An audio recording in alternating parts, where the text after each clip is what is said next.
Hi, so I just wanted to give everyone an update that doesn't know and does know that basically the last 3 years I have been studying legislation in and around the claims for the regulations, 2012 regulations in the Child Support Act, legislation around that affects that, and recently been in litigation with the GLD. We served a letter before action to the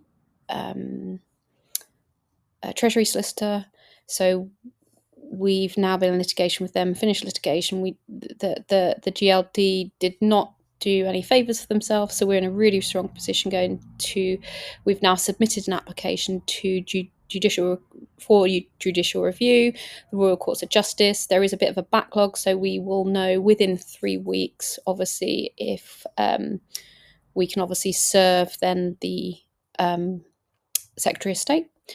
So we will do that. So I just wanted to show you the claim, basically, initially in this video, and what that actually means. So, and what claims that, in regards to the regulations 2012, that we have researched, put everything together. A lot of you obviously have seen what I've submitted online already. So in regards to CMS and how they behave and how the DWP have behaved, they have never been to judicial review for the calculations that you currently pay. So this will be the first time in history that basically it will be scrutinised. We believe it's a really strong claims in there. So I'm just going to kind of show you our main claim. So this is some of our bundle of what we have submitted to the Royal Courts of Justice, which hopefully will get heard at some point very soon, and help all parents and children, and hopefully put in a system that is fair to all, because the current child maintenance arrangements and system is just awful. This was a fight for my partner originally, but obviously seeing everybody's just suffering, has just been awful to see. So it's kind of pushed me to do this. So I'm just going to jump down into and show you the grounds in which is section 7, the grounds in which we are going to judicial review and why, basically. So these are the grounds that we set out. So we want a declaration of illegality. We believe the regulations and the previous regulations were unlawful. So there was a statutory duty, and they failed basically to comply with that statutory duty. The Child Support Act 1991 doesn't fully align with the regulations. Basically, I'll tell you more about that, but failure to consider the financial needs of all children involved. So that's children that live in shared care and split care. Split care is when a parent has one each, or different scenarios. In the impact statement, it's legally vulnerable because the impact statement, they haven't considered other children. What the regulations don't do, or do, they completely ignore section 2 of the Child Support Act, which they can't do. So basically the regulations should be based on the Child Support Act, but they've missed various sections because they have prioritized efficiency and revenue over child welfare and over welfare in general. So the quality impact statement is not fit for purpose. Basically, it's legally vulnerable. It should be pulled apart in judicial review. They also impose this really significantly higher burden on low working parents. So the calculations aren't affordable. They knew this in 2011. They knew the calculations that they were putting in place were not affordable.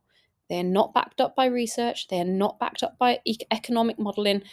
There is no rationale. The research that was done prior for the child support was done in 1989. There is no research.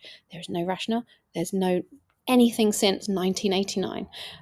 We have put in freedom of information requests to ask for this research and rationale before they implemented the regulations. So lawfully, you can't implement regulations based on nothing or out of date research. So they have to have done that research for them to be lawful, and they did not do that. Okay, so that makes them enacting the legislation or regulations unlawfully. So they failed to consider different groups of people. So that's why we are basing. That's the illegality factor. They also undermine the core purpose of the child maintenance and what it was purposely put in there for. Okay, so that's one claim. One item that we're going under. Procedural unfairness, so failure to consider individual circumstances.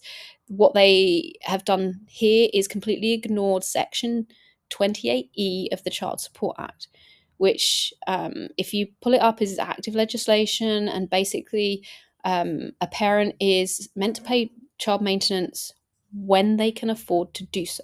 There is no assessments done. They don't know if people can afford to pay their child maintenance. Also, there is another part in 28E where it states that obligations to pay and maintenance to all children are the same, basically. So currently it's not, because they've ignored, and in the regulations 28E doesn't exist, which is unlawful because they have to have it in the current regulations. They don't. So that's basically like going to judicial review. That should floor the regulations, just that one claim, basically. Under procedural unfairness, we did not conduct a proper assessment for financial impact on children in claimant's care, so it's my partner, but that it relates to all. Failed to provide an explanation as why the low-income working parent must contribute significantly more than people on benefits, right? So if we've got two parents that have one child each, if there's one on high benefit, say 3-4 grand a month, and housing and everything else that they pay a maximum of £7 per week, and that comes at like priority like 13, 14. Whereas if you have a low income working parent, say earning £200 a week, significantly less to the benefit parent, they pay I think it's between 7 to 10 times more than the person on benefits. So you have two children living with each parent, and there's a massive disparity. So the disparities obviously breach various articles in the Human Rights Act as well. So they did not allow for a discretionary review of any type in the regulations, which is, again, procedure comes under procedural unfairness. Irrationality. So we've got really strong claims here, as you can see. A decision of irrationality that's in there. So it's so unreasonable that it's kind of crazy, right? It produces arbitrary and grossly unfair results, which parents are meant to pay. I personally believe the regulations were put through so people couldn't afford it, so they could put you on DEOs, so they could basically make money, make revenue. The revenue that they declared does not stack up in regards to the calculations that I've done on paper in regards to collect and pay fees, and in regards to other fees that they add on to cases and things like that, and obviously fictitious arrears. Fails could consider economic realities of both households, like if there are two households and shared care. There's no research that done behind the 2000 regulation makes them unlawful. It undermines the objective of the CMS system. So these things have to be fair, right, to all people, all families, all children. So it breaches. There's human rights violations here. So Article 8, Article 14, Article 1. The Human Rights Commission actually did confirm when I had a chat with them that it did breach Article 8 and Article 14. So 100%. So I've obviously described why it breaches that as well, like disproportionate burdens. There's no fair balances.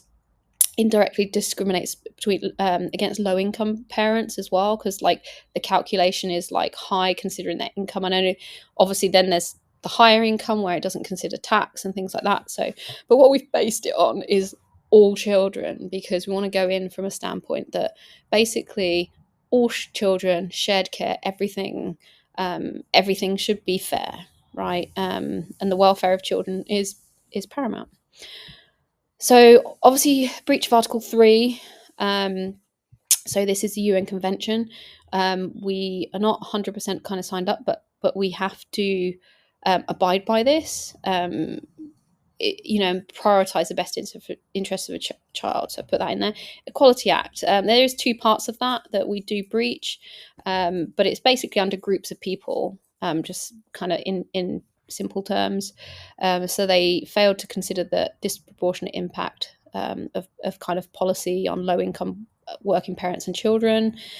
Failure to consider exceptional circumstances. Violation of common law. So there is exceptional circumstances. Everyone's different. They're limited in what they can do because the regulations that they've put in place are arbitrary, and set up for efficiency and revenue making, basically. So we've got obviously a legitimate expectation. So we expect the CMS to apply its policies fairly. There's obviously lack of remedies, so we can't go anywhere else but judicial review. The only way to change law is judicial review, because the government aren't going to change the regulations. There's no point harping on. There's no point in the consultations. They do not want to change the regulations because it makes a lot of revenue. It's a very simple, more simple structure. They don't answer your complaints on purpose, so you get stuck in this place where they use enforcement. But even that is unlawful. So if you dispute a calculation, if you dispute your so if they send you an assessment and you dispute that, and they continue enforcement, that is unlawful. Okay, so they should not be doing that. If your account is in dispute, you shouldn't be doing that. We then figured that basically the Minister, Secretary of State, before the regulations were put in place, knew that basically, like, the calculations were unfair. They were going to cause hardship. They were going to cause poverty. They were going to have issues on other children. They knew this. There's various documents that actually state this. Some are in the public domain. They worked with a lady called Christine Davis as well from 2011. We have her written statement that is in the judicial review paperwork. She obviously warned the experts. She did all the mathematics behind it, but they still went ahead with it anyway, right? So they knew. So this claim is misfeasance in, I can't ever say it, but public office. So which obviously again makes it unlawful. So they put something in place that, and basically they're abusing their power. It's reckless. They're abusing their power. So that's why I want some accountability from civil servants, etc. So there's also, we've got tons of evidence that is in the file. Obviously the harm that's caused to them affected parents. So if you've had to pay a maintenance calculation, if you have had to pay a higher maintenance calculation, if there's fictitious wills, if you can't look after the children in your household or on shared care, like, the harm that caused has been significant. Okay, so I've tried to put as much as I can in that. So I have impact statements in the judicial review from parents as well. And I'm hoping that helps, and basically, their kind of real struggle and everything else. So obviously we've got we have got remedies on each thing, but obviously we've got main remedies as well. So additional grounds that we have submitted as well. So this is on enforcement. So the enforcement actions by the CMS. So you have the unlawful practices by CMS and DWP, which then actually has a knock-on effect, and it makes everything else unlawful. So the first one is failure to provide statements of account, and obviously we've got evidence of this. So they can't not give you a statement of account, and they can't just make you pay whatever they want. So they have to kind of be fair, and they have to be transparent in regards to what they're going to do and what enforcement, etc. as well. So There's obviously case law to back this up, but this is a failure to breach fundamental principles under Article 6, so they've breached that. Right to a fair trial. They do not do that. It's set up so you don't have that. So also arbitrary and unlawful deduction, so up to 40% of wages or over 40%. Often you get like 60%, like it's just so awful. So there's no assessments of affordability in here. They don't care if parents live, children live with their parents, or they have shared care or split care. Nothing. There's no care or consideration or welfare for the child here if they do. So the 2012 regulations also fail to include any discretionary safeguard to ensure deductions do not push the parent and their dependent children into poverty. The CMS imposes maximum deductions without varying affordability, which leaves the paying parents unable to meet, food, rent, essential. What does this do? This breaches Article 8, and it breaches Article 14, the Equality Act for sure, but probably Article 14 as well. But it breaches the Equality Act. It basically, under the Equality Act, system disproportionately impacts working parents with multiple children with no safeguards to prevent financial hardship. So that's that one. We've got unlawful seizure of bank accounts, like taking lump sums, deductions. Parents aren't given advance notice often, and these are taken or frozen. CMS targets parents' accounts at the maximum rate as well. So there's no assessments done. They don't know if they can afford, so that they obviously disregard both Section 2 of the Child Support Act. They both also disregard Section 28E.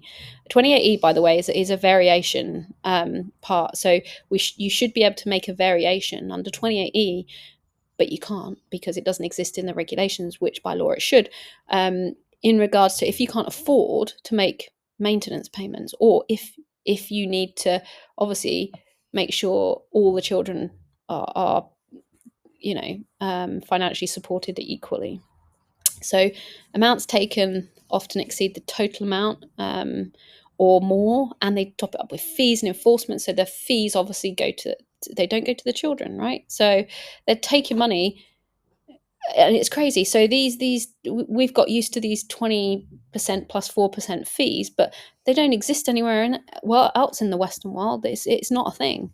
It's a UK government thing. It's a 100% of revenue generating scheme. Legal breach here. So obviously you've got human rights again, Article 1. You've got breach of common law principles and procedural fairness. There must be procedural fairness, and there is not. Next one is obviously enforcement is not focused on the welfare of the child. So obviously that is not a priority of 2012 regulations. They do not require CMS to consider the impact of deductions on the paying parent or their dependent children, or if they have shared care, they don't look at that. They don't take that into account. In many cases, parents are left unable to afford food. Again, CMS places enforcement before child welfare. So that's what they can, that's their priority. So legal breach here is Section 2 of the Child Support Act, which blows my mind and makes me seriously angry. All children matter, and really, I have it in letters that CMS do not care. So breach of Article 8 as well, family life. So CMS breaches policies, actively damages children's welfare, children's welfare, and with their parent. They need that parent to be mentally in a place where they can look after their children, not worried that they can't feed them and mentally having breakdowns. But it's awful. So obviously we've put an urgent request on here for judicial scrutiny of the CMS enforcement. So the lack of transparency in regards to calculations, the excessive enforcement, which Gingerbread hasn't helped. I've issued them a notice of concern. I am going to report them to the Charity Commission, everything else. Now, I'm going to hold them to account, basically, as much as I possibly can, based on facts, based on law, based on their lobbying, things they've said and things they haven't said. So they are as much to blame as the government. They are really they are beyond complicit in this this big scandal, basically. So obviously there's a massive issue with other children. So they you know, if you've got kids in your care, shared care or split care or other families, like this is my biggest concern and my biggest issue, and how that impacts them children basically. So there's various things in there, so I'm not going to kind of stick with it. So this is the ground that should wipe the floor, and this is the ground that I sent to the GLD in litigation, and they refused point blank to even comment, because they'd incriminated themselves on the rest of it, right? But what the GLD said to me is basically that they can do what the hell they want with the regulations, and they don't need anything or anyone say so. They can use Section 51 of the Child Support Act, but they can't. So I think there's been some kind of like, yeah, we'll just use this and do what the hell we want, but they actually can't. So they can't breach other legislation. They actually that they can't just go around doing that. They think they have done, but this is one I sent to them, and I think they were like, oh fuck, like, so I've mentioned it a few times. 28E, it took me a while to work out, so it's a variation, so it's one of the variations that was written into obviously the 1991 Child Support Act. This variation is really important, right? So basically any variations and any parts of the law that are in the 1991 Act have to be part of the regulations. In a way that there's certain things that they can change and do, but they have to bring them through into any regulations that they make. This is 100%. So they've picked and chose what regulations they've brought through to the picked and choose what variations they brought through to the regulations, and obviously decided on purpose. This one could obviously hinder their revenue generating. This one could hinder their efficiency, you know, so therefore they haven't brought it through, right? So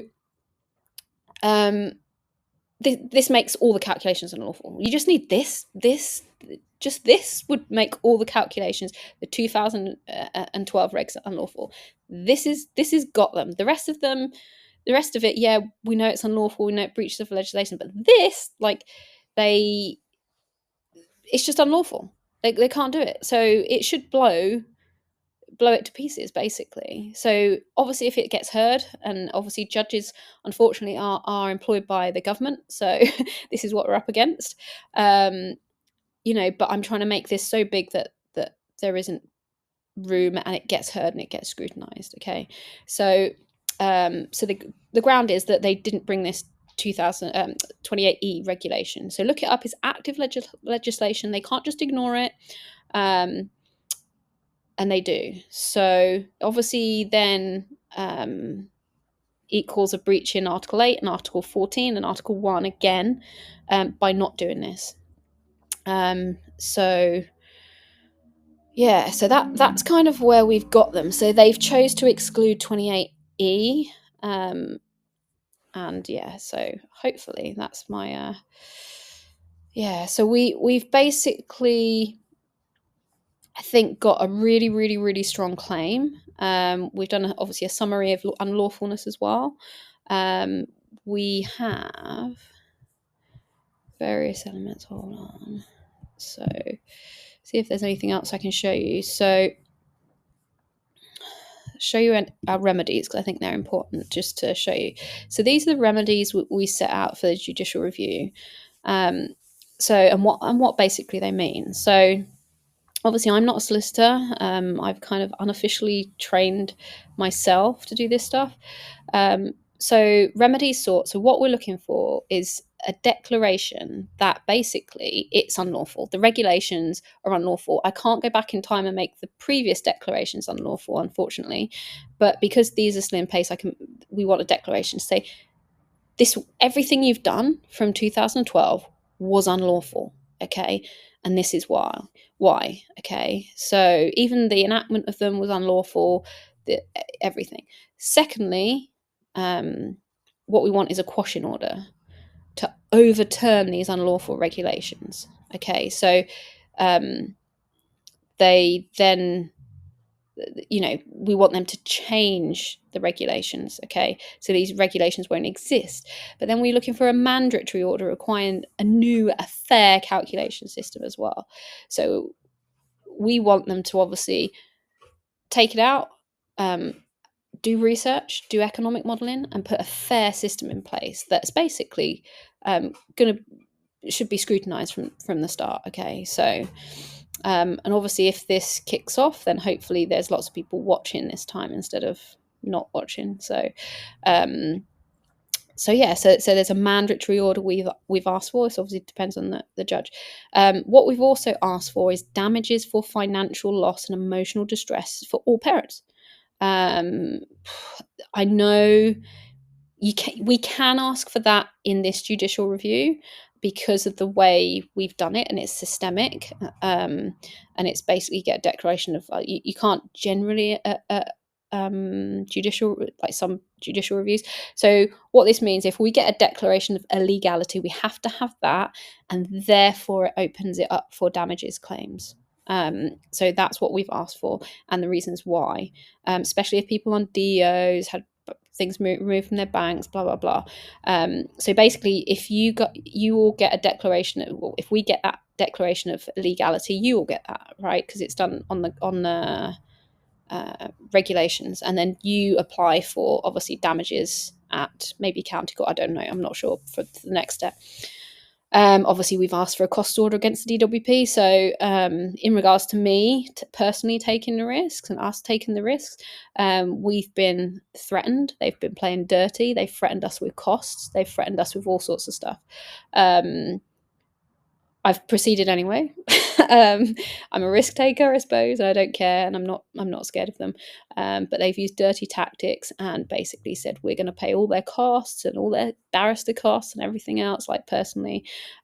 So we have put a cost order in against them. We've asked the judge if basically we cannot pay costs. So that's the thing. We have to pay the initial costs personally ourselves. But if we win, then we won't pay any cost. So we also want an injunction. So if it goes to judicial review, to prevent any further unlawful enforcement. This is something I'm looking at the moment. So soon as if we get the claim accepted in court, basically, if they give us a date. And say it can go ahead. From that point on, I will be contacting the Secretary of State directly. I will be asking for all enforcement, as in DEOs, bank deductions, all these things. The fee deduction, the 20%, to immediately stop. I don't know if I can. If they won't do that, if they refuse, what I'm going to try and do is get an injunction to stop that before the judicial reviews, because it might take months.